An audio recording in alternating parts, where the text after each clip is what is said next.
What's good, party people? This is According to Woods, and I have the honor and privilege of talking to a Jeet Kune practitioner and sensei, rather, and somebody who is willing. Sifu.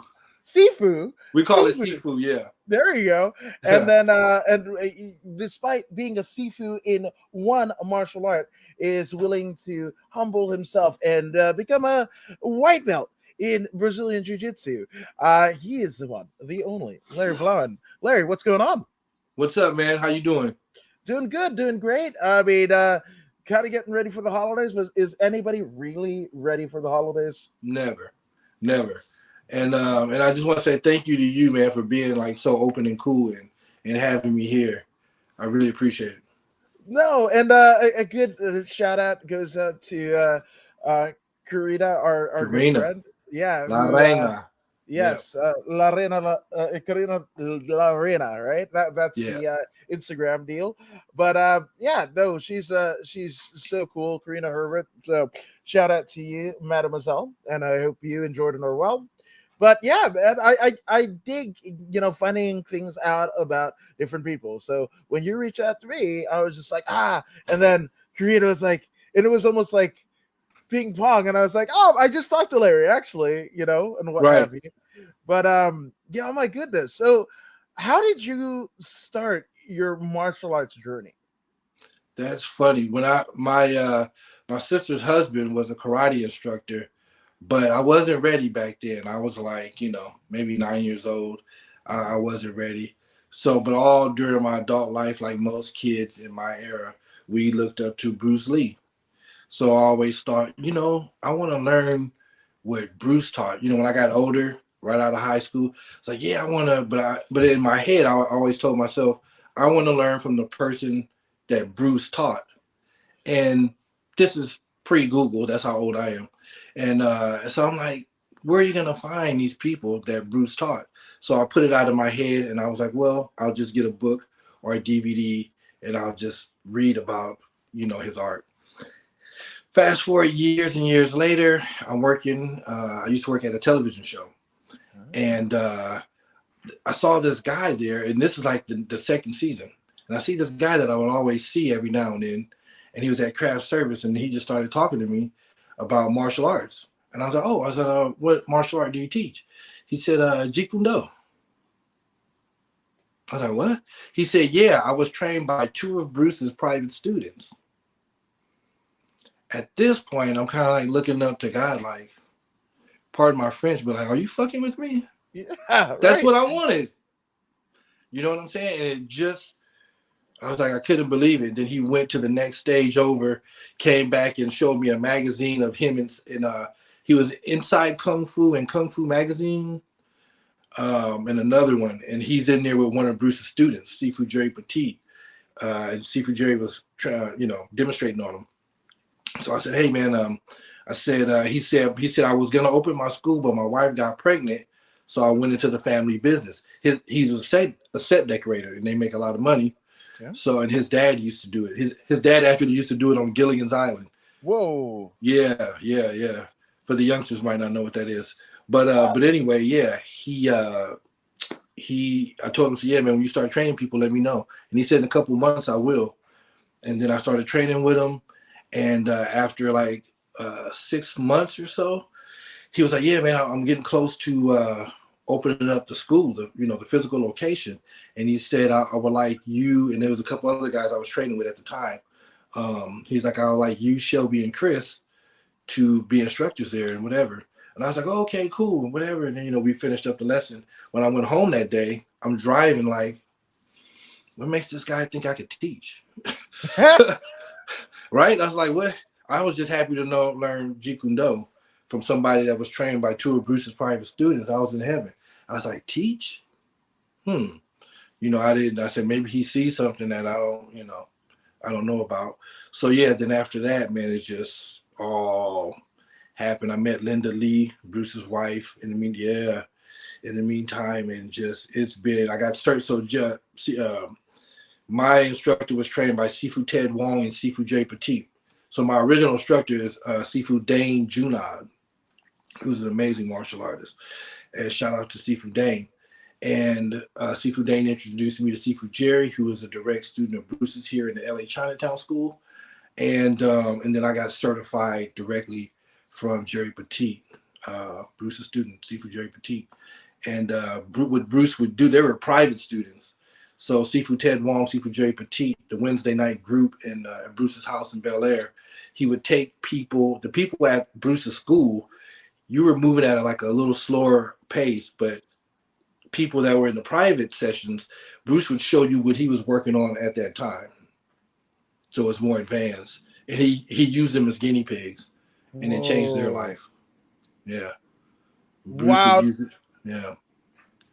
And that's pretty incredible, right? And talk about speaking to action, because I mean, I was going to ask, like, what was your life condition, in terms of, your life pre, martial arts? Because, once that martial arts, you could call it jiu-jitsu, you could call it judo, you could call it Jeet Kune, whatever. But once you step on the mat and start practicing it and find a community of people of like-minded and even different-minded people that are doing same or similar, it's a different deal. But I mean, you're already in like that set life kind of movie-esque type deal, and then that puts you in, I mean, literally the path that you've wanted since you were a wee young lad.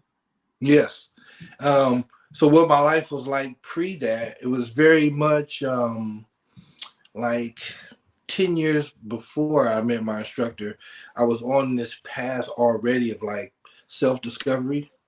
I grew up in the city of Compton and learned, I mean, you had to learn, you had to grow up quick there, right, to say the least, especially in my era. You had to grow up quick, and I had a lot of like profound experiences that like completely rewired how I think anyway. So running into Jeet Kune was like the perfect storm and situation, because I was already thinking in that way, and then Jeet Kune just helped to make so many other things in life make sense. You know what I mean? So yeah, it caught me at the right time, because when I started Jeet Kune I was 33. Wow. Yeah, I was a grown man. Yeah, like a little younger than yourself. They're like around. So if you can imagine, it's kind of an advantage being a little older, because you have a different perspective. You know what I'm saying? So there's some advantages to being a little older, learning martial art. No, 1000%. I mean, I kind of similarly, I didn't think I had started my first interview or did my first interview about until like early 30s. So, you have like a whole, you kind of sift out that 20-year-old, you kind of wild and whatever, and also trying to figure it out, and you're a dude, like you're full-fledged adults. You're into the adulting, you're paying bills, having relationships, what have you.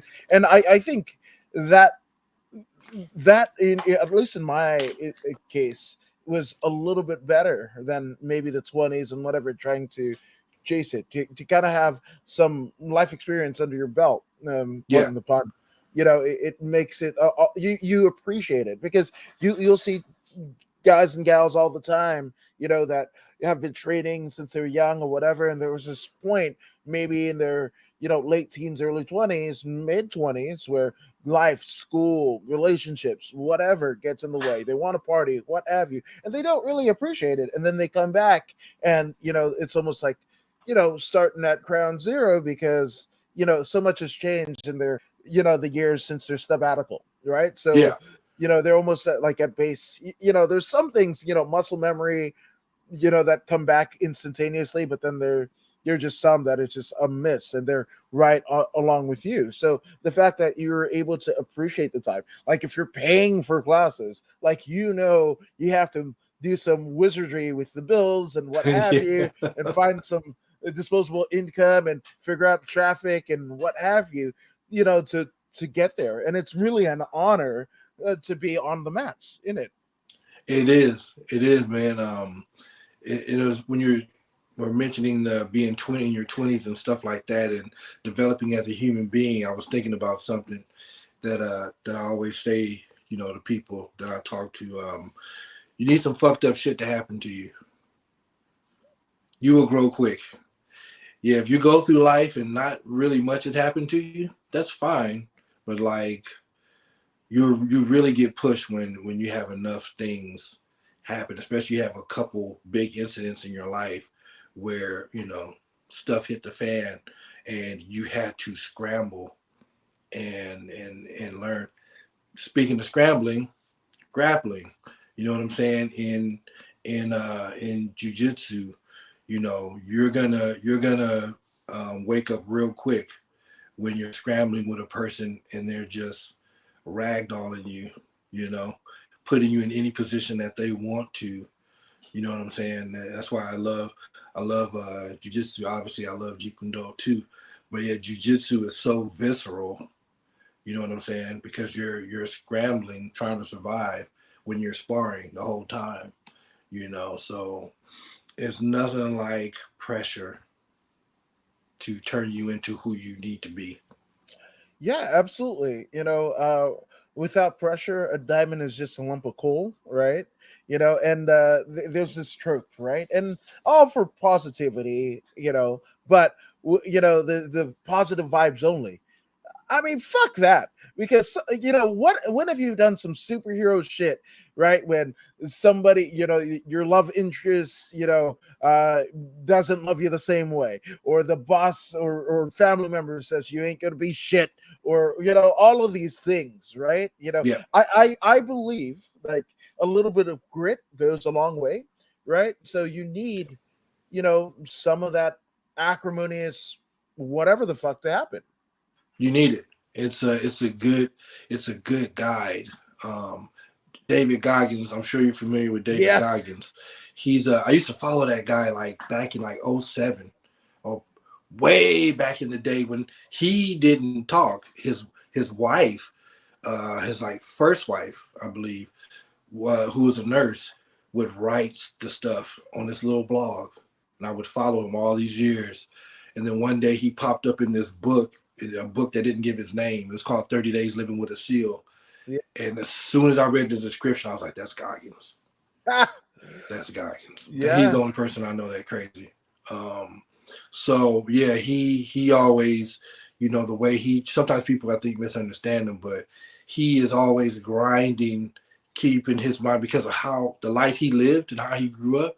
Mhm. You know, the next and again, think positively. But one of the things martial arts teach you and grind in the way David Goggins does, is that if you keep challenging yourself, when the next fucked up thing does happen, you're ready. You know what I'm saying? When I teach students, and Bruce used to say you have to emotionalize the equipment because you're teaching your nervous system. You're not just hitting. You don't ever just hit the heavy bag. You don't ever just hit the focus mitt. You need to see something. Your nervous system needs to go through something. We're not here just doing this. You know what I mean?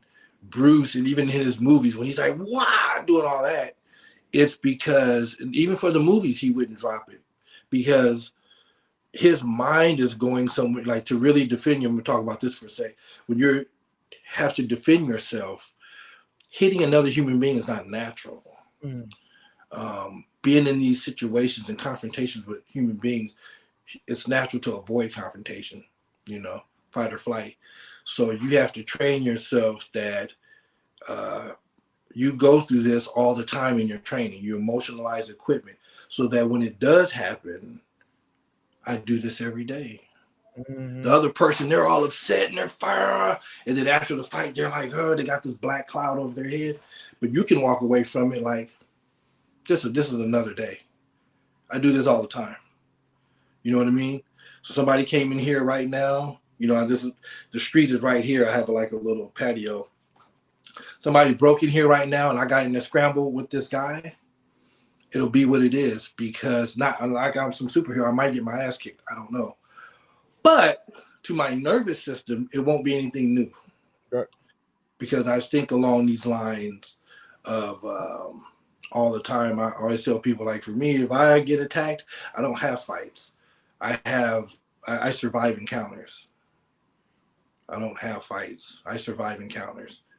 So my goal is not to fight you. My goal is to survive the encounter. So I'm pulling out all the stops, right? I'm putting out every stop, and if something happens to me, then that's what it is. But I think like this all the time. I'm not saying other people should, but that's how far I'm willing. Bruce used to say, "You must step through the door of insanity and be able to step back through that door with your sanity intact." But you must step through it if you're gonna be successful at defending yourself. You know what I'm saying? And that's not pretty to think about, but it's reality. Mm-hmm. You know, but aside from all that, that's the more the practical side. Really, to me, this is why I love MMA people and talking to them, because it's not about, like Bruce used to say, not learning to do somebody in, learning to express yourself through some type of movement, but it's about who you become in the process of preparing. You know what I'm saying? It's who you become in the process. All these martial artists, some of them lose their mind. Somebody recently, I think it was earlier this year, read to Conor McGregor a statement he made, and he got emotional.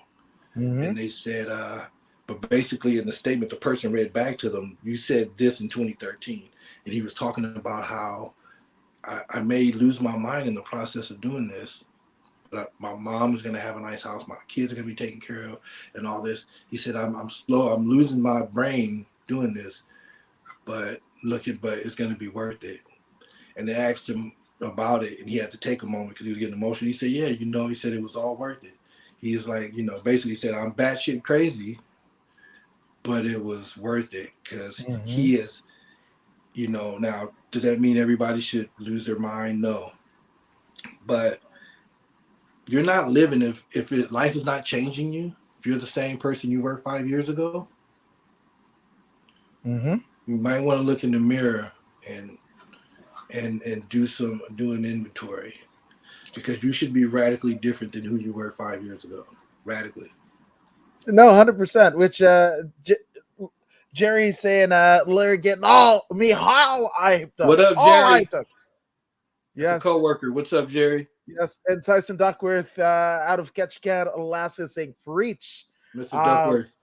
yes, no, and it's funny because that insanity, right? Because insanity by definition is doing the same things over and over, expecting different Getting the results, same result. right? And that's one thing that a lot of people don't get, and for me, my parents, right, my dad was a jazz musician who performed outside of Fisherman's Wharf in front of the cannery in San Francisco, right? Mm. And that my mom, uh, you know, Fijian, immigrant, came over here in '82. Work. Love like the what is it? Princess Diana, and then Camelot of the Kennedys and what have you. And then she ended up working for Inglewood City Hall, before her passing, and literally working in the mayor's office, one of the assistants to the mayor. Wow. And it's wild though, because like I got those kind of things, and it pushed me in different in different facets. But we all know those people, the people that they listen to the motivational speaking and whatever, and oh, what do you listen to? Oh, all I listen to is motivational tapes. What are you watching? Oh, motivational stuff on YouTube. Cool. What are you doing? Oh, I've been working the same deal that I've done for the last 10 years. And are you happy? It's like, no, but I'll get there. I'll get there. It's always, I'll get there. I'll get there. And that's completely different than enjoying the journey, right? Yeah. It's not about the destination, it's about the journey, versus needing something to almost, you know, kickstart whatever the hell your life is, right? And Absolutely. You said sometimes a you mouthful.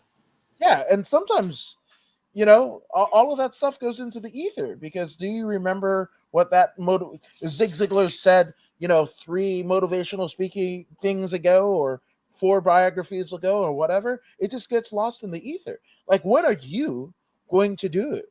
Something about it. Yeah. What are you gonna do? That's say you, and I've been guilty too at moments where Yeah. I had to, much as I love David Goggins, turn it off, Yeah. which he would love, turn it off and just put it all aside because you don't want to become a professional listener. Hmm. You have to do something. You know what I'm saying? Anything. You don't feel like working out today? Do 10 push-ups. That's what I'll do to myself. Okay, I'll do 10 push-ups. And then once you start doing that, then you're in the mood for more. You know what I'm saying? I feel like you just said a mouthful. You have to kick start it and do something. Do something every day. Speaking of Mr. Goggins, he always says do something, one thing a day that sucks. You know, so I like to do that. I like to force myself to do some shit that I don't like. Hmm. You know what I'm saying? I live on a hill. I'll make myself go outside and walk that hill. I hate it, but I'll do it. Because I gotta. If I don't, I'll procrastinate. You know, and a lot of Jeet Kune is that's why I call mine is called True Self MA, True Self Martial Arts, because you have to peel back the onion to your true self because everything in your life, whatever, all your opinions, what you see in the world, it is all filtered through how you think. So you might want to get to know this person in here because they're the ones actually informing you of how you feel. You read something, a headline, an opinion about anything, the world that you know is filtered through your own mind. Hmm. And you can, people only see what they know, is something I heard, you know. So working on yourself and knowing this is everything. Once you got this, you have the keys to everything else. The master key is yourself. You know what I'm saying? The only with people's opinions and all that stuff doesn't mean squat because they're not living your life. You write your rules. That doesn't mean go out in the world and be an asshole. Right. But it's all yourself. You know what I'm saying? Jocko Willing, he's another Yeah. one. He likes to say that there's no one else to blame. It's me. If there's something happening in my life that I don't particularly like, I'm looking at myself in the mirror and go, okay, well, what are you gonna do? You know what I'm saying? It's really not anybody out there's fault. Nobody's gonna add to me or take away from me anything. It's up to me. You know, I need to get myself together. Period. Not to get too heavy, but that's the Oh, that's crux of JKD and how I teach it. And all I want to do is share because I can't tell another person what they should be doing because I really wouldn't know. But I can just share, some of the things I've been through, share what I know about Jeet Kune Do, and if a person gets something out of it, that's everything. no.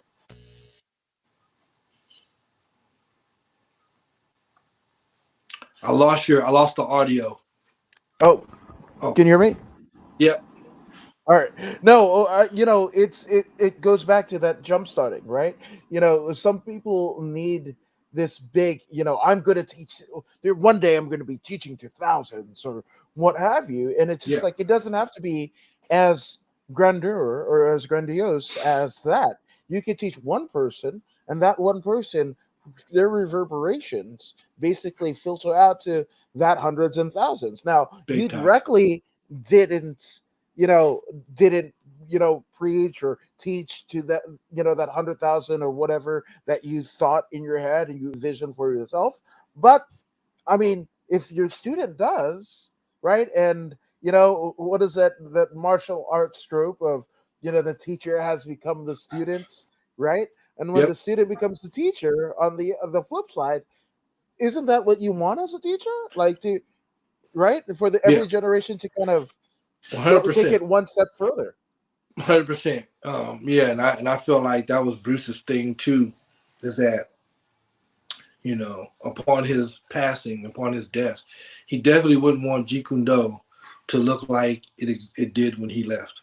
You know, And Jeet Kune Do is a very personal, art too. It's one of those arts where it actually teaches you how to learn. That's what I found.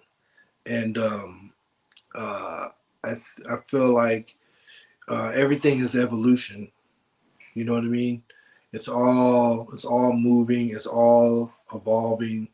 Running water doesn't get stale. Mm-hmm. So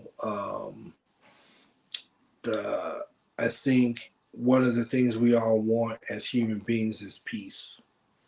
I think all human beings want peace and to be able to center themselves. Mm-hmm.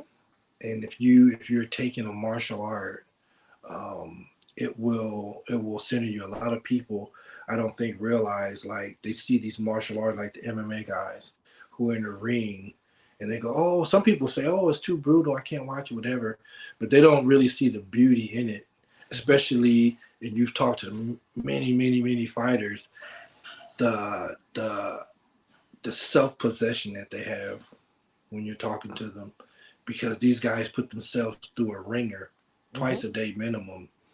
And cause they're wringing the towel out every day of what's happening. They're exercising their demons all the time. You know what I'm saying? Putting themselves through all these things. And I think at the end of the day, that's one of the things that physicality can do for us. It can help us to have some kind of peace. The more stress your body goes through, the harder your workouts should be, because your body, it's almost like getting a massage when you work out. The wringing out of all this tension and stuff.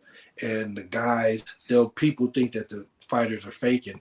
If two fighters don't really like each other and they're at the weigh-ins, they're talking smack, they're pushing each other. When the fight's over, they're hugging because they left it all out there. And at the end, and then I feel like too, after the fighters fight, the MMA world is so small and intimate. There's only so many people going that hard in physicality, like with fighting and combat. So they all know, they're all brothers and sisters. They can all look at each other and they're all living identical lives. You know what I'm saying? They're pushing everything to the limit every time, every day. So that's why I really look to that community for a lot of motivation. No, 100%. Which, I mean, it's wild because, of course, our our human kind of interaction, right, is a lot more docile than generations previous, right? Like, Yes. if you look into the 20s, the 30s, the 40s, even pre that, when we get into Western times or biblical times and what have you, right? Those are people that went through stress. The mortality rate was not very long. I mean, if you made it to 30, you're an old sage of wisdom, a bastion of wisdom, and Right. now with all of these innovations with modern medicine, society, natural, hell, modern medicine is really going back to the stuff that we were doing on the prairies or in the villages and what have you. When you talk about like weed, mushrooms. In the islands we have kava, Yeah. where you clap 3 times, it looks like dirty water, you put it in a hollowed out coconut shell, you pass it to your right and whatever, and hopefully the demons don't get you. Yeah, Right. like that's Yep. it. But I mean, I've got a kava bar, like maybe 4 blocks away from my house, where they make it taste like horchata, and I'm like, what the fuck is that? Because like I want that dirty water making your tongue numb and whatever. But without all being said, it's just like one thing that we've kind of lost with our mortality rates and what have you is the sense of fear, right? And Goggins, Jocko, Rogan, they all kind of, you have to put yourself under duress, right? Yeah. That is the only way that you feel free. You're feeling depressed, go get a workout. You're feeling tired from jet lag, go get a workout and fucking really expend yourself to the extent of absolute nothingness, Yeah. right? And it's almost a euphoric, when you get there, it's almost Big a time. euphoric trance, because like you feel better. That person who cut you off and whatever the fuck, you're just like, and they could be full of anger, whatever, and you prior to getting that workout, prior to getting on that mat, whatever the hell, right? You were that person. Right. You are that person. You understand the frustration, the absolute anger and disgust of the world, and your life condition could not be at its lowest, right? Yeah. And then all it takes is like, I don't know, 90 minutes to 2 hours, literally getting punched, choked, separated from consciousness, and limbs being unceremoniously removed from your body, theoretically, and you're just like, because you've survived a damn war, what else is there to be achieved? What else is there to be achieved? You ended that so beautifully. What else is there after that? And it's funny you mentioned that, because it makes me think about something I think all the time. Like, what is it that I really need?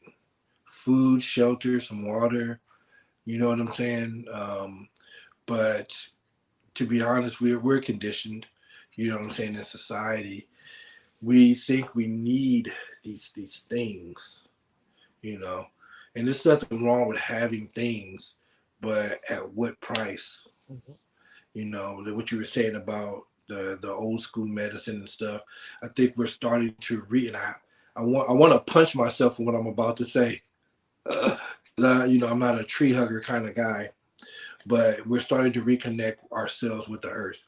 You get what I'm saying? I don't want to sound like that, but that's basically what's happening. People talk about like ayahuasca ceremonies and stuff. People are starting to reconnect. People are starting to go, we kind of left nature in the dust, and I never forget this experience I had a long time ago. And I hadn't been in nature in a long time. I went on a trip to Big Bear. Haven't been back since. I need to go. Went on a trip to Big Bear. Very simple trip. A lot of us have done it. And I went there with a couple friends and a group of people. And I was one of the first ones to get out of the car first. And I walked into the woods a little bit, and the cabin was right there. And I I could hear my heartbeat. It was almost like being on a sound studio set. It was quiet, and just the trees, the leaves rustling. I was like, I hadn't experienced that because I'm in the city all the time, and cars and distractions and stuff like that. But being in nature, it brought, and I can't even really put it into words. It's kind of strange, but I was like, it was an awakening for me. You know what I mean? That we've lost touch with that, but people are rediscovering it for sure. And I think with COVID and people, I always feel like things happen for a reason to me. And people being quarantined back last year when we were quarantined and couldn't leave, and we had to pull together. What's that guy, DJ D Nice? He started DJing. He's a DJ. He still does it right now. He'll do live DJs from his house, playing music for hours for you to listen to. Yeah, just everybody, because that's our specialty in the United States. It is in our nature to, when something bad happens, we will go over and make it good. This country done that from day one. So it's like COVID actually turned. I mean, it's bad because a lot of people passed, but there's a silver lining to it. It made us reconsider a lot of stuff. Like, okay, well, what's really important in my life? You know what I'm saying? Ray Charles said something that always stood with me. He said, I can only sleep in one bed at a time. I can only drive with one car at a time. I can only live in one house at a time. So, what do I really need? So there it is. I think we've just talked about every fucking thing you can talk about. But that's it, and I mean, putting myself out there is essentially that, because we're kind of talking off air, and this, if not for COVID, I'd probably still be doing, interviews here in the Southern California region, and being content with that. And, this podcast wouldn't exist. We would Right. never, you know, yeah. So of course, there's you figure out a way to innovate, right? Where here's a situation, and much like you're saying, we try to go over it. That's kind of a national identity, right? You Yeah. you Yeah. figure out a way to get over it, and they I think they're calling it the Great Reassignment, right? Where Mm. you're like, hey, I don't need to live in the city. Like my job is going to, pay for me to relocate elsewhere, and I can work remotely. So Yeah. fuck it, I'm going to another state. The taxes or whatever, I'm moving. Or like, hell, I like it here. If you all can move, I'm gonna stay my ass right here, what have you. Right? There's a litany of things. People have started businesses, and people have started artistic endeavors that had set dormant in their theoretical shelf for eons, and you kind of got back to some of those things.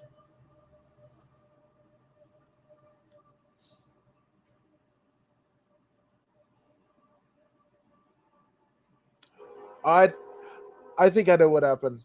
uh you might have gotten a notification. Yeah. Jump out and then jump back in. Yeah. That was a Sifu Larry Blouin, who is a Jeet Kune practitioner as well as a Brazilian Jiu Jitsu practitioner. Yep. I He's lost. Did you know I was gone? Yeah. So I figured out what was happening. You probably got a notification or a call of some sort, and it Yeah, knocked it and off. I was gonna do this whole thing on my iPad for that reason, but I couldn't really get it. Like it's too big to put in the holder. So I said I'll do it on my phone. But of course it was from a scam call, Ha! one of those, and it stopped everything. No, I know exactly it because the first 100 episodes of the podcast was done right on this thingamabobber here. Ah, Yeah, and I if I didn't hit that like do not disturb or whatever, somebody would tag me on some dumb shit meme on any given social media, and there goes the damn podcast. So there it goes. yeah, no, Yeah, I was like, damn. So, but then I'm not the sharpest tool in the shed at ah, times. But I was like, let me go ahead and hit this refresh button yeah, and see if I can get myself back in here. yeah. Sometimes that's all it takes, man. Which is, Yeah. I mean, that's a pretty fun kind of analogy, right? Because like you getting into nature, right, and you heard your heartbeat, your heart rate, right, and it was almost like a recalibration, right? Like this is where I'm supposed to be. Like It was. my primal self is absolutely satisfied being here. Yeah. But yeah, you hit on it, that primal self, which goes back to martial arts. Because scrambling in Brazilian Jiu Jitsu, man, that's about as primal as you can get. This motherfucker's trying to choke me, right? This motherfucker's trying to bend my limbs in place in ways they're not supposed to. So, yeah, just talking about it, I can't wait to roll again. Um, yeah. How long have you been doing Brazilian Jiu Jitsu?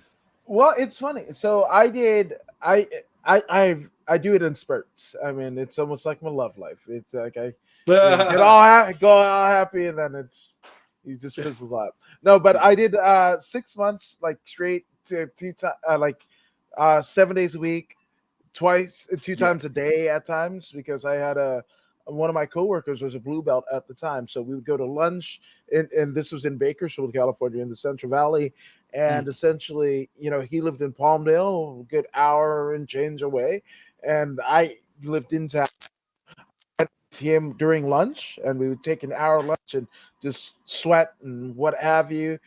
And then he we'd go about our day, get off of work, and then I would just have my wife just drop me right back at jiu-jitsu. And I did that for 6 months, and then Wow. the company I was working at got bought out and whatever, and ended up homeless. It was wild, and we ended up back here in LA where I grew up and what have you, and got situated kind of in the Pasadena, like Northeast LA, Yeah. area, and ended up at Fight Academy in Pasadena, and I did the same thing. I was just like 6 months, put the money right down, and I'm doing every class. And that I actually got a bit of striking because like Nice. I'd only done grappling beforehand, but then I mean it still is an MMA gym, right? That have fighters that have fought for Combate. On Saturdays you could see Antonio and AJ McKee, Darion Caldwell, like they have an open mat, like literally everybody, from everywhere basically come in and get rounds and what have you. Mm-hmm. So I did that for another 6 months, and then I ended up not being able to go, but then right kind of circumventing it, my career in interviewing. So I replaced it. But I want to get back. I was pegged to go to uh 10th Planet Pasadena, right? Nice. Yeah, Yeah. and that was March 7th, 2020. And like a week later, everybody, the whole, a few days actually. It was like the Yeah. 10th was the first. That was right Like, around that time. and Everything just shut yeah, down. yeah, and then I got COVID really, really bad mid-August. Like it was like it almost took me out. To be honest with you, Last year? No, this year. Oh, this year. Yeah, August of 2021. Yeah. Oh, wow. Yeah, and just the thought, like I really want to get back to it because like I've got an Aerodyne bike, and sometimes I'll get on it. If you got a few kettlebells, sometimes I'll swing them around, but there's nothing like jujitsu. And I know in my reptilian brain, you got to get yourself there to get to where you want to go, because hey, if not, you're gonna go to jiu-jitsu and just completely gas out within a couple of rounds, or maybe warm-ups, the legendary 10th Planet Jiu-Jitsu warm-ups, right? So yeah, but the fact of somebody on me, is still kind of wild, so soon after COVID. Yeah, for sure. Yeah, especially after COVID. Getting back used to that, and being that close to people. Yeah, man, it's and dang, it's like it made a comeback. The whole COVID thing, you know what I mean? In New York, I was just out in New York, first week of December. Yeah, my wife contacted it. Wow. And then I popped positive a couple weeks ago, something like that. Wow. But for me, people will talk about vaccines. Yeah, I don't like putting stuff in my body if I don't know what it is. But because I'm older, I just got it was a no-brainer for me. I had to get the vaccine. That said, that vaccine shit works, in my opinion, because my wife was due for her booster but hadn't gotten it. So it hit her pretty bad. But me, didn't really do anything. It was just a positive. It just said positive on the paper, but nothing really happened to myself. Wow. Which I was like, okay, so the vaccine actually does work, because I should have been tore up, but I wasn't. Yeah, and it hits different, and that's, and I think it's a problem with society where everything, right? Before it was like political. Oh, I fucking hate Trump. Oh, I fucking love Trump. But Right. Oh, I hate Obama. We were talking about that earlier. Yeah, I hate Obama. I love Obama. Oh, I'm vaccinated. You're not vaccinated. And we just have these things that we want to separate each other. But just like you were saying, right? We want to feel good, right? That's what we want to feel complete. We want peace, right? But sometimes the peace, some people just live in their and operate in the lowest life condition, where they just want, they're the ones that are like, oh, who's that there? And peeking out the window, see what gossip is about, right. It's, they live, everything's out external, and they never deal with what's in here. That's what, to me now, that's what that is. When you constantly live out there, fuck you, fuck this, I'm pro this, I'm against that, boom, boom, and that's fine. You can have that. But when's the last time you dealt with this? Because when you go in here, you're not really out there like that, in my opinion. And that's been my experience. The more I work on myself, the more balance I have, the more I listen to other people. Instead of saying, "Oh, you're wrong." No. Tell me more about how you feel. I want to understand your point of view. Talk to me about it. When people listen to each other, it changes everything all the time. If you listen to another human being and people actually, you're not there to change each other's mind. Yeah. Just listen. You know what I'm saying? So I don't want to say fuck you to you or nothing like that. I want to listen. Tell me more about how you feel. Maybe I might learn something. Yeah. I don't know. But I'll never know if I don't listen. Exactly. And that's, again, like, I'm American, fuck this side. I'm American or whatever. And it's not even American. Israel, Palestine, Tonga, Samoa. Like, you could go whatever. There's that one, damn island off of Madagascar where nobody's seen it. They haven't had any contact with Western civilization Yeah. in over 200 years because they Yeah. fucking will eat you. Like, and it's just like there's this, and it's wild, right? Because we were talking about you do need a little bit of strife, to kind of make you whole, right? Yeah. Because if Paris Hilton, and not to begrudge her life condition or what have you, but she is actually the daughter of two trust fund babies and still ended up on the same what is it, illicit substances that people, parents in the hood are trying to prevent their kids from doing, because right? we're all human, right? So and that right there, it just kind of shows me, it's just like it almost doesn't matter like what you try to falsify, right? Yeah. Which is why I love of combat sports, right? Where it's like you can say I trained here, I did this, blah blah blah, my belt is here, da da da, whatever. You get on those mats and you get tapped 9 ways to Sunday, or you get punched in the face with a strike that you've never even bloody seen, and footwork that is just mesmerizing, right? And somebody can close distances more. Like this is like the ultimate, mathematical, scientific problem. This is like variables and integers and everything just thrown at you. Because I mean, at Fight Academy, there were and probably still are kids that go to school at Caltech, right? People that work at JPL, the Jet Propulsion Laboratory, that work with NASA to literally send shit into space, right? And they'd come into class and whatever, not know, a simple punching combination or a way to an armbar, and you have somebody with a record with baby mama drama and whatever. And in this instance, that person with the record, the checkered past, and what have you, is teaching the person that has been academically inclined their entire life. So and true. To me, that is the best. Like, and that's when like with COVID, kind of like arguments and political arguments were at their fever pitch.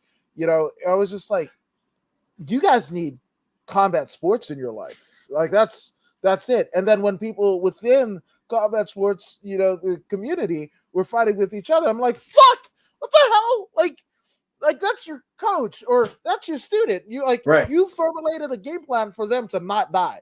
And then that's whatever. And vice versa. Like what the like it got wild really, really quick. And really quickly. To me, I just feel like I don't know. Combat sports is the most true thing. It is. It's the most true thing, and especially when you like have a classmate and you are working. Let's say it is jujitsu. You guys can help each other get better through. You know what I mean? Because like in society, there's COVID and all these other things. We all have to deal with it. I don't want to argue with you. We don't have time to argue. Let me talk to you, see what your ideas are. I can share some of my ideas, and maybe we can put something together that works for us. We don't have time. We don't have time to be. Did you ever see the play Hamilton? No, actually. Is it brilliant? Good? I saw it on accident in 2017. Friend of mine's I had heard of it, but a friend of mine's had tickets, and him and his wife couldn't go. So me and my wife bought the tickets for him, and we went. And I always wondered, like, how do you rap for 3.5 hours in the play? I was like, how do you? They did it brilliantly. And there was a lot of takeaways for me with it. when you see it, you'll never feel more American in your life, in my opinion. But I noticed that we know our founding fathers would have debates and stuff like that. But watching these people act it out and do it, they were doing it like rap battles. You know what I mean? When they were working out what they had to for the country, because they're deciding what's going to be in the Declaration of Independence, all that stuff. And when they're having these back and forths, it's so obvious when you compare it to right now, because you have to have the conversation. They were trying to get rid of King George. They didn't have time to go, oh, fuck you, you're too liberal. Fuck you, you too conservative. They didn't have time.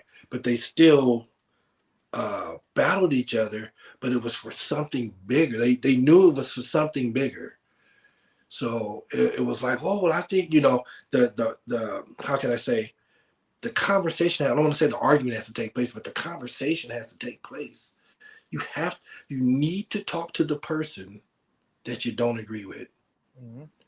Because between the two of you lies the answer, in my opinion. You have to have it's not enough to say, fuck you. No. Go talk to them. Ask them, why do you think that? Why do you believe that? You know what I mean? Even if you disagree, so why? But like really, why do you think that? And then I'll tell you why I think what I think. And between the two of us, can we come up with something that's better? I bet you can. It'll never be all from one side. Our country was put together by people who had two opposing views about what to do with King George, and they made it work. They put out documents that they were like, they fought hard on it. It's compromise. You know what I'm saying? Because there's always tomorrow to get your idea in there. You know what I'm saying? So we've lost the art of talking, communication, dialogue. It needs to happen. It's not good enough to say, I think I said it earlier, it's not good enough to just say, fuck you. Talk to them, Mm-hmm. And I work in security, so, we have to talk to people all the time. And I used to teach crisis intervention, and I still do through my martial arts, and crisis intervention and prevention. And one thing in 18 years of security, 18 years plus, and I've had thousands, and I'm not lying, thousands of contacts with human beings. I used to work in a lot of hospitals, so that threw me into the fray all the time. And I had to go and put out fires with people who are in hospitals are stressful. So they're not at their baseline self. They're way up here. The one thing that always worked and never failed, disclosed, and I listen, because they're brave. They see security, so they're like, oh, no, this guy, I don't want this rent-a-cop telling me boom, boom. But the rent-a-cop walks up to you and tries to be of service. Say, hey, man, what happened? Well, okay, you good? Can I get you something? I'm trying to help. People always respond to that. I haven't had it fail me not one time. Every human being responds to people trying to help them. Period. So, and I really want to show all these different things I'm talking about through martial arts. I feel like martial arts has so much to give, as you know so well. It has more to give than learning how to kick and punch and all this other stuff. The real stuff is underneath. And I'm looking forward to doing what you're doing, like talking to some martial artists and talking to them about this stuff, and get into other people too, like you said, not just in martial arts. Talk to people and your friends telling you to get your podcast going, and that's why I think people like talking to you, because you seem like a pretty open guy. You know what I'm saying? That's like, like, hey, talk to me. Take the brakes off, say what you got to say. Mm-hmm. And that old saying, man is most himself when at play. Talk to me. Mm-hmm. Just kick some shit around. Yeah. You know what I'm saying? Let's talk to each other. Take the bullshit out. Let's just talk to each other. You know what I mean? I think that right there, I really have high hopes for like our country, our society, our situation. I think it might hit the fan a little bit first. Oh yeah, 100%. We gotta get that out the way first, because sometimes you gotta let people fuck shit up. Yeah, 100%. Before they really get it. Mm-hmm. Like telling the baby, "Oh, hey, don't touch the stove, baby," and you go, "Hot, see, hot," and the baby don't get it what you're saying. And one time, if you just don't be a bad parent, but if you like looking and don't see, and the baby touches it, they'll never fucking forget it. Uh-huh. Then the baby won't even go in the kitchen Yeah, no, because they're 100%. spooked. So Yeah. sometimes people gotta taste it and go, oh, we fucked this up. Mm-hmm. We're fucking up in society. Yeah. Sometimes something visceral and fucked up has to happen Mm-hmm. before people go, wait. I finally found where my baseline, yeah, I'm not for this anymore. Yeah. We need Yeah. to do something different. So No, we're headed towards that.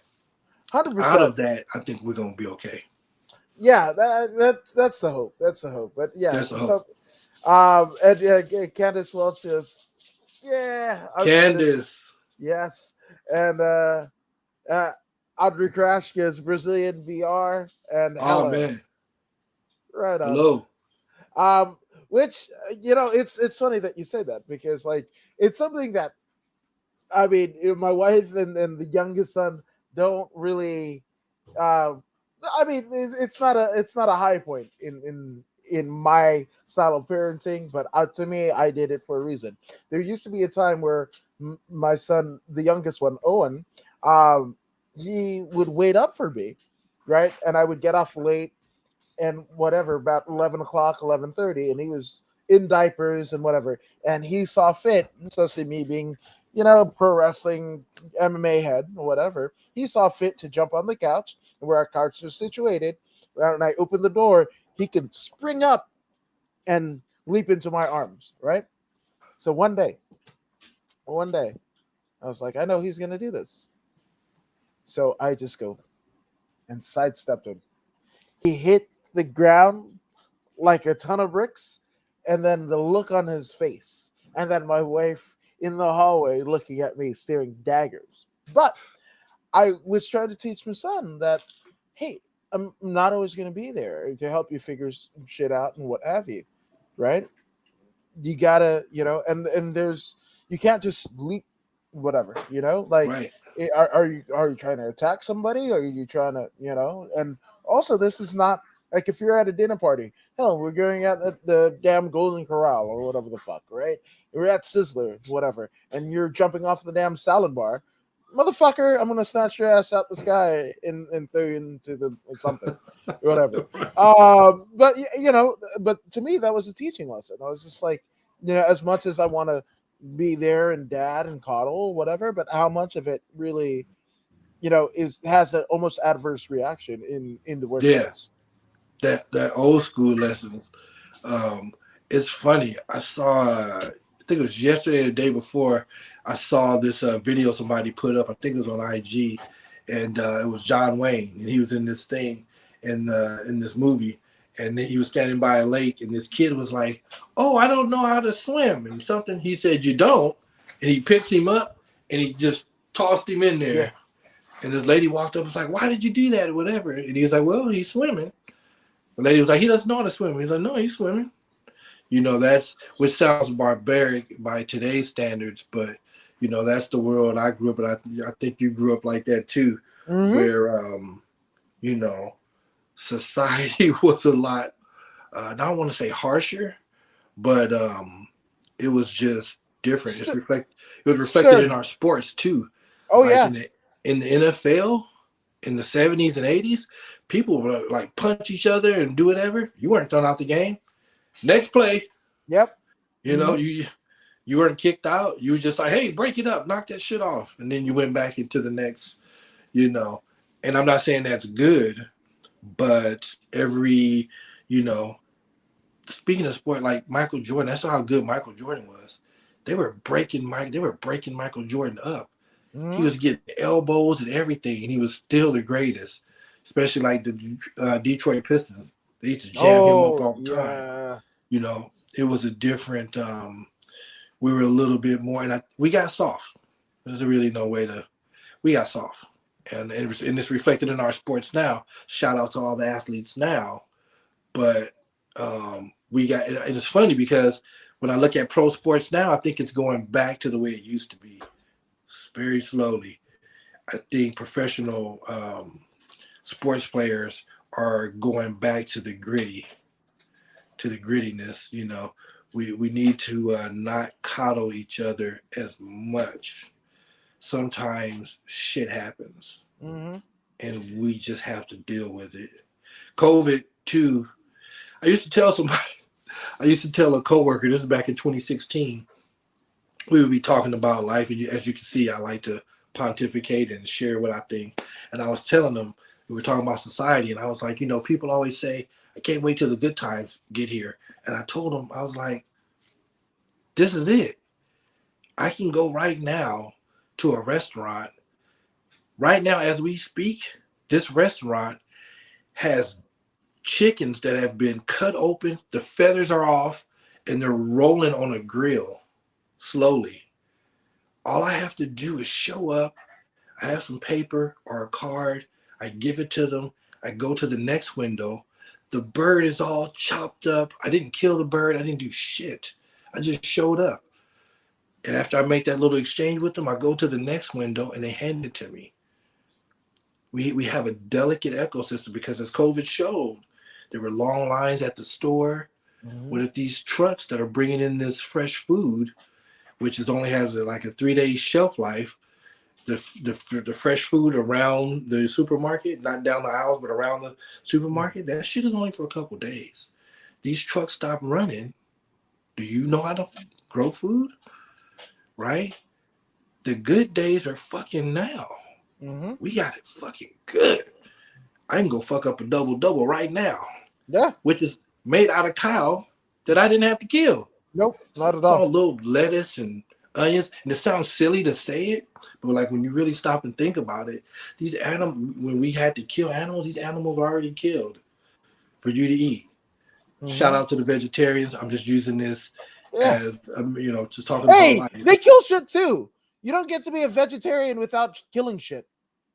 Yeah, I mean, plants are alive. If you want to get on a deeper spiritual tip, right? You think plants want to be eaten, motherfucker? Yeah. You talk shit to a plant, and it's just like you'll see it wilts. It'll wilt. Yeah. That's another conversation we could have for sure. Because in reality, everything is alive in its own way. You know what I'm saying? It's all alive, and that goes into a deeper conversation, because people are willy-nilly born and die every day. And then where are these people going? You know what I mean? Like same fucking place too. Like the hospital. You go to the hospital, you get people that are bored. You get people that aren't the greatest. Health predicaments and whatever. They shot, cancer, AIDS, whatever the fuck, colds, fucked up their femur or whatever the fuck, right? And then also the place where people go to die. And it just could happen. And I think there's more to us. I don't think when people die, I don't think that's just the end. You know what I'm saying? I think there's more to us than what meets the eye, for sure. On that tip. Karina said, "Loving the variety of this conversation." That's what we do, and thank you for putting Karina. Putting us two together. Thank you. Yeah, that's fam right there. But no, it's wild when you think about it. Just society. How especially here in the U.S., right, where the Constitution was more likely than not written on hemp paper, but then fucking William Randolph Hearst, who owned a shit ton of paper mills, including the media and everything, was like, I'm getting my ass kicked, and whatever, I'm doing good in the newspaper part and the radio ads and shit like that, but my fucking lumber mill is shit, so I'm gonna use my media to whatever, and weed is bad and whatever the fuck, right? Yeah, and mushrooms. Conquest. Oh my goodness, dude. I have a pretty far off like the whole Salem witch trial and whatever. I just think like when you kill off all the natives and shit like that, right?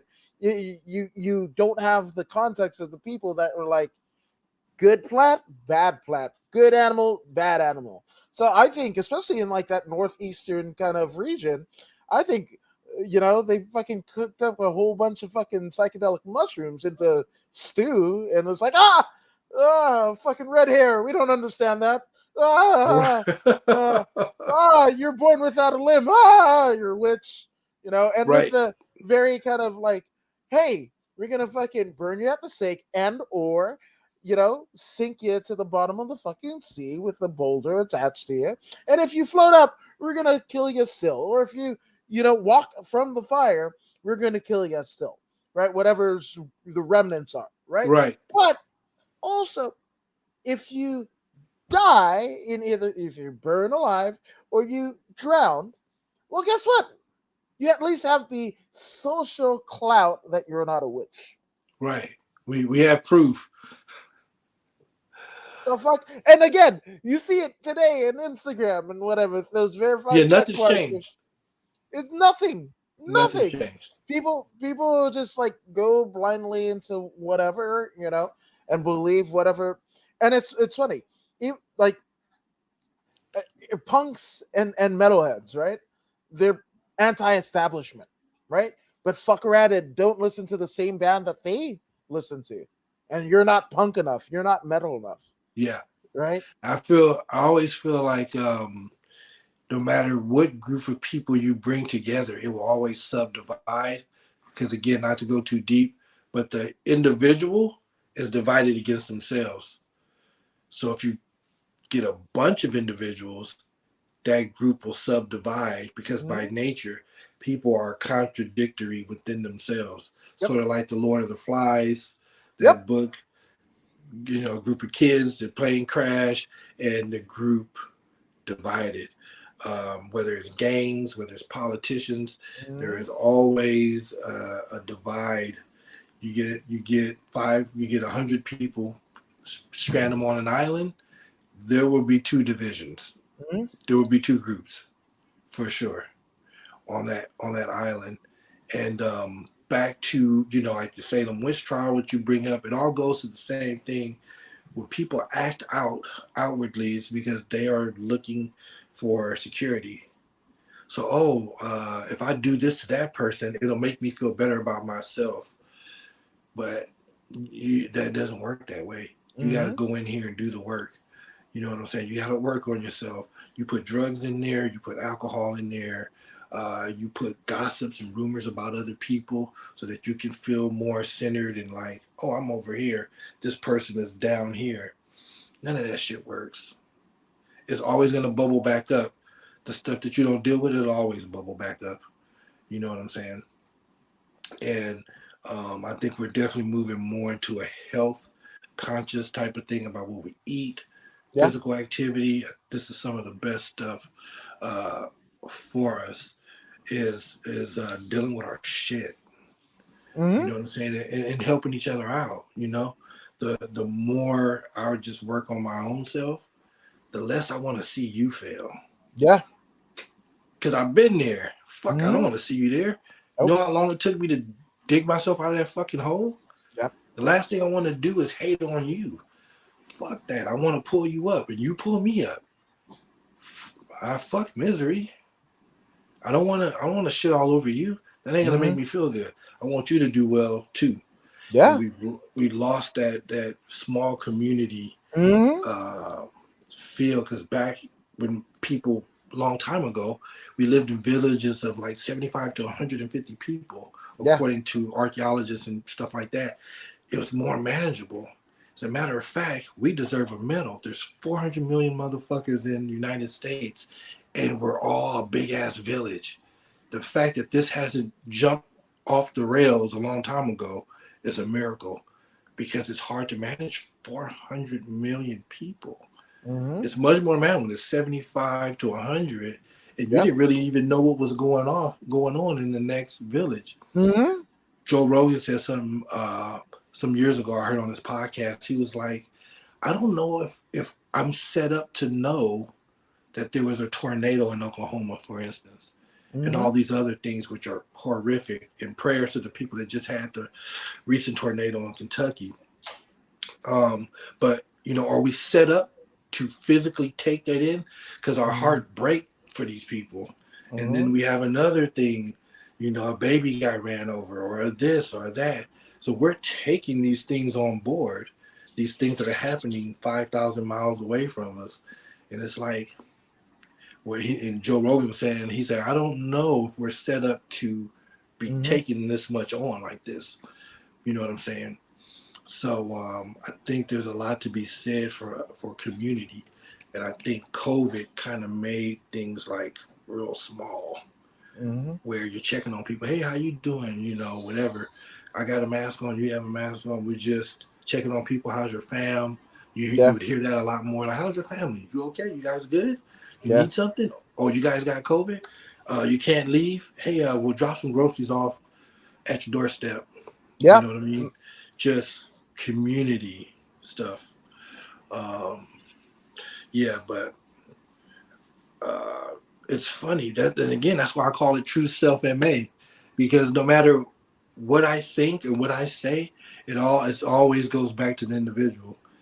Everything I do in life, physically, mentally, when I speak it, all of it is based on my own perception of myself. Everything I say, everything I do, is based on how I view myself. Period. Mm-hmm. And if I'm aware of that, I can do a lot. No. You Yeah, know. 100%.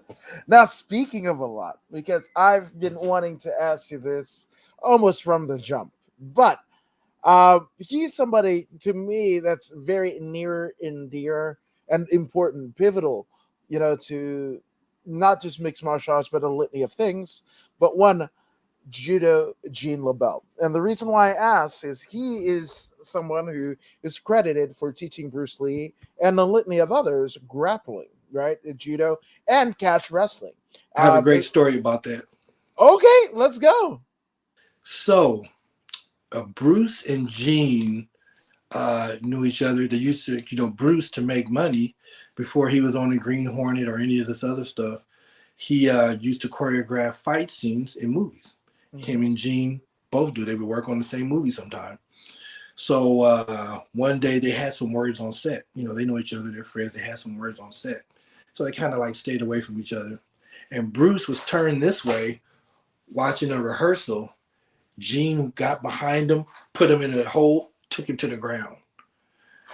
Bruce, most martial artists would jump up and be upset. Bruce jumped up and was like, "You have to show me that." His mind was blown.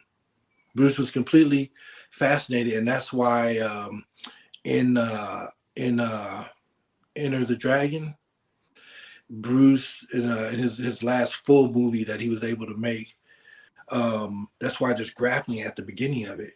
I think that was the first time anybody ever really saw an armbar in a Mhm. martial arts movie, because Bruce was fascinated by it. It added something to him, and but from that day that Gene did that, Bruce never let anybody in his circle without him being aware that you were there. Mhm. He was like, "There's no way Gene should have been able to walk up behind me and do Mhm. that." So that was the other lesson that he gave him.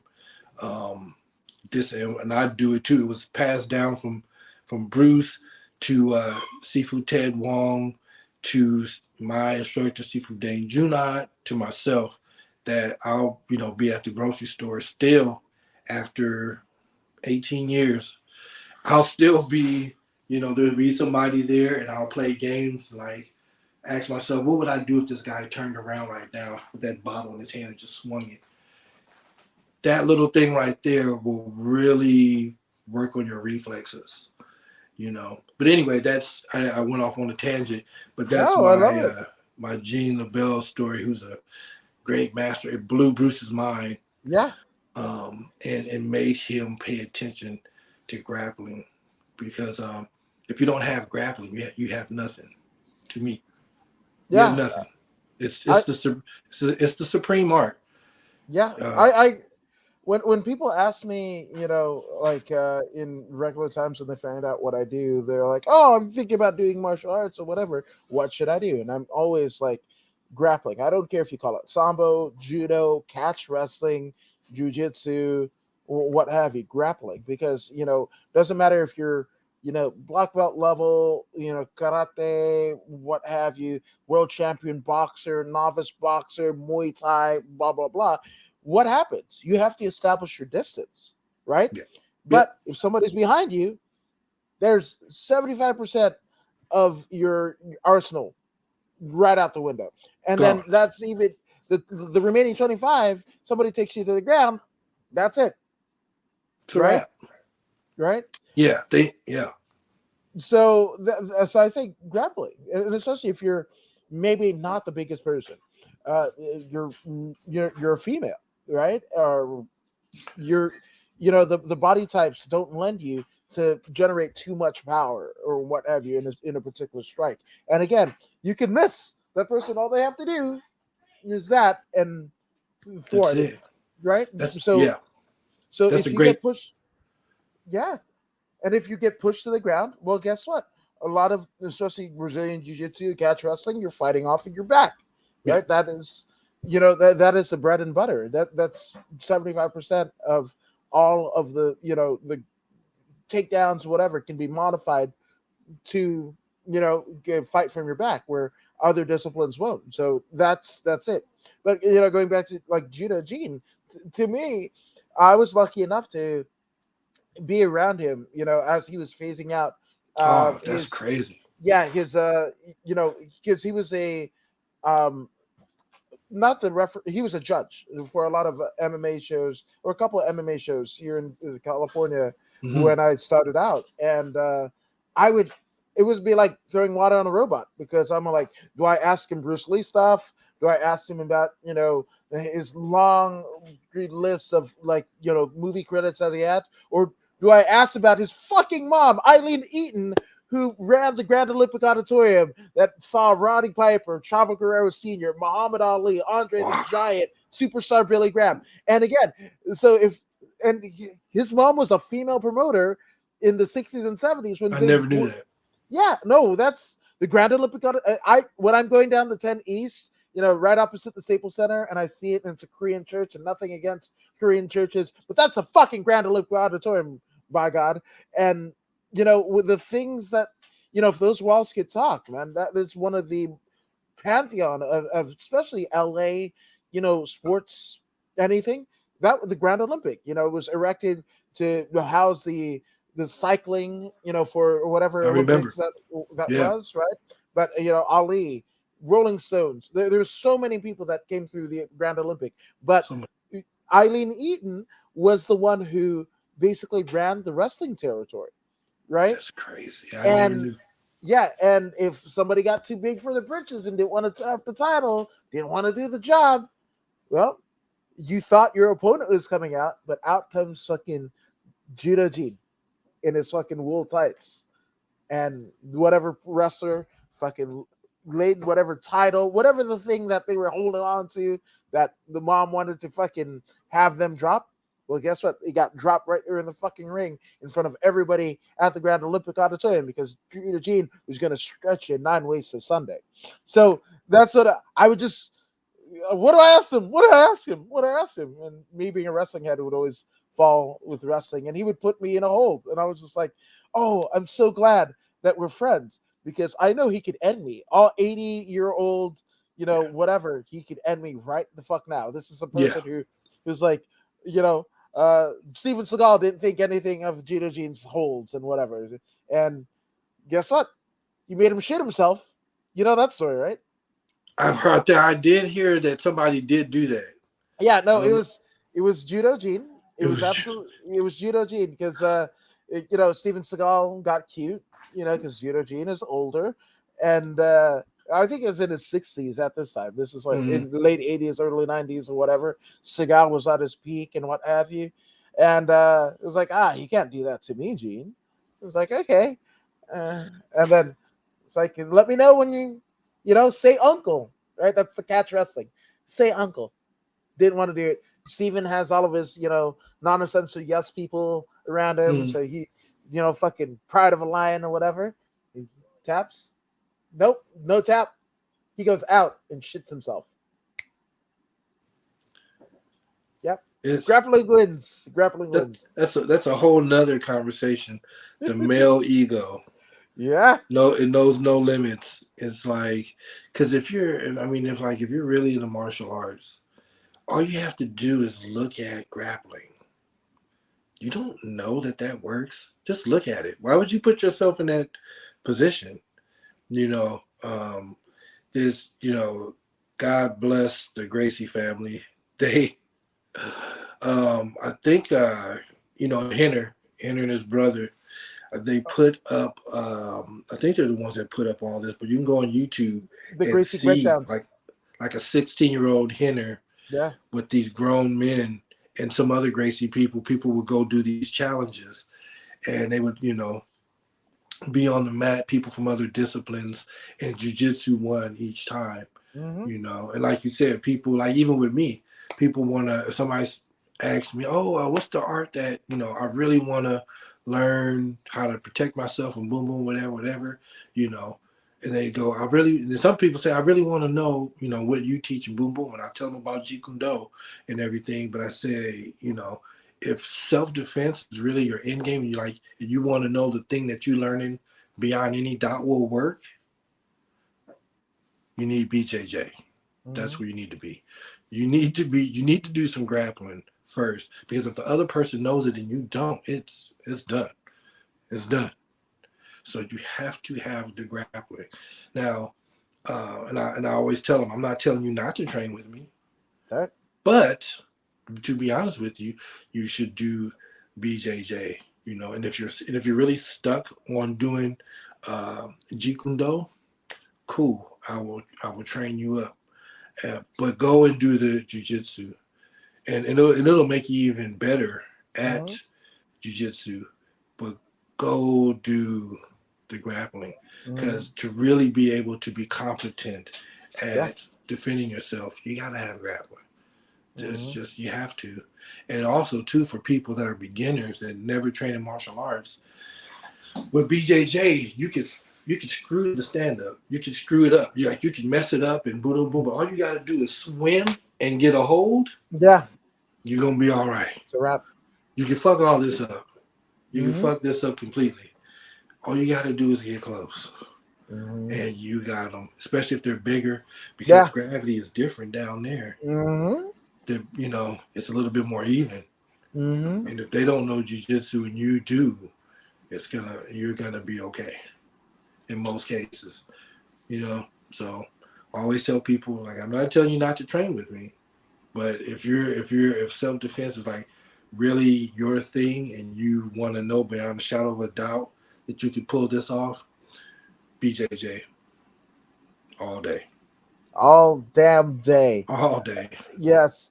And a good friend, Ashley Rosenova, is saying, Hi. Hi, Ash. Seeing you.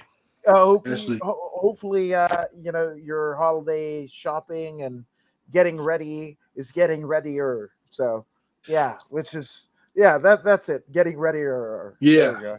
yeah. Yes.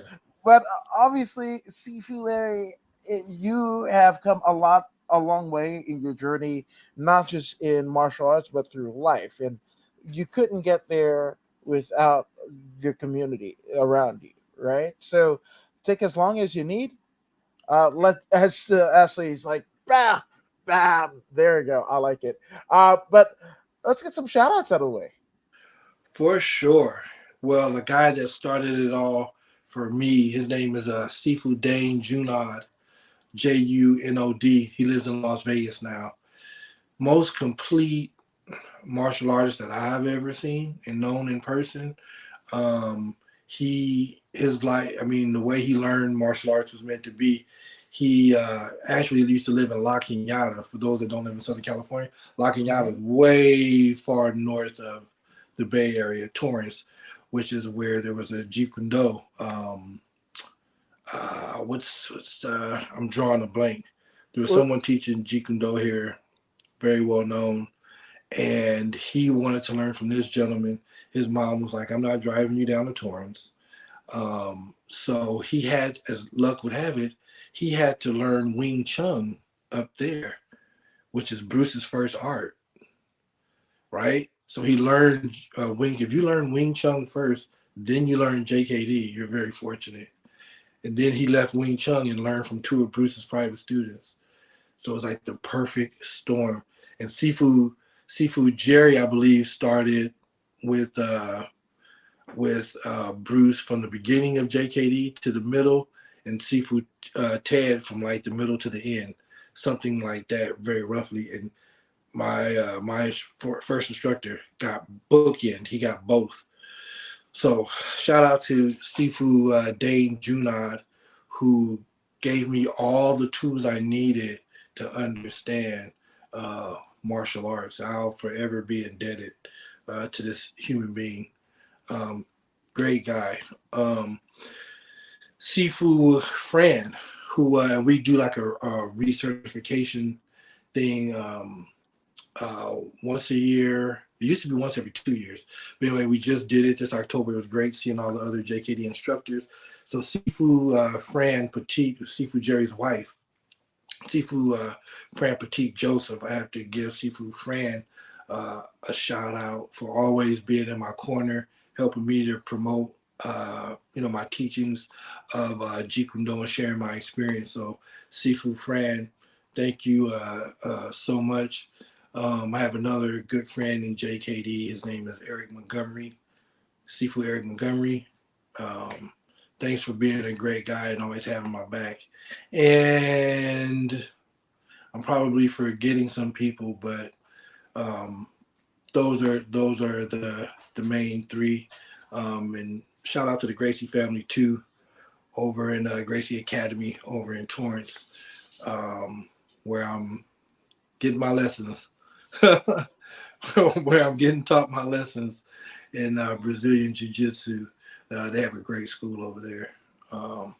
And that's it.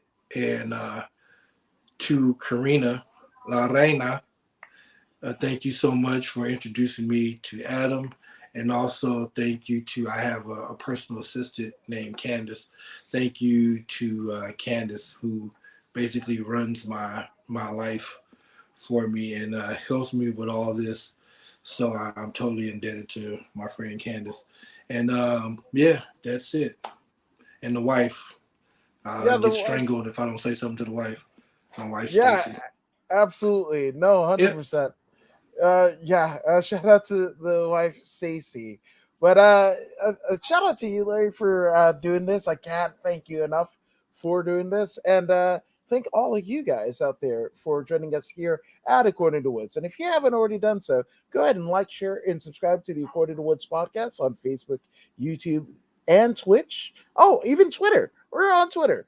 But Sifu Larry, you're subscribed to the podcast, aren't you? Yes.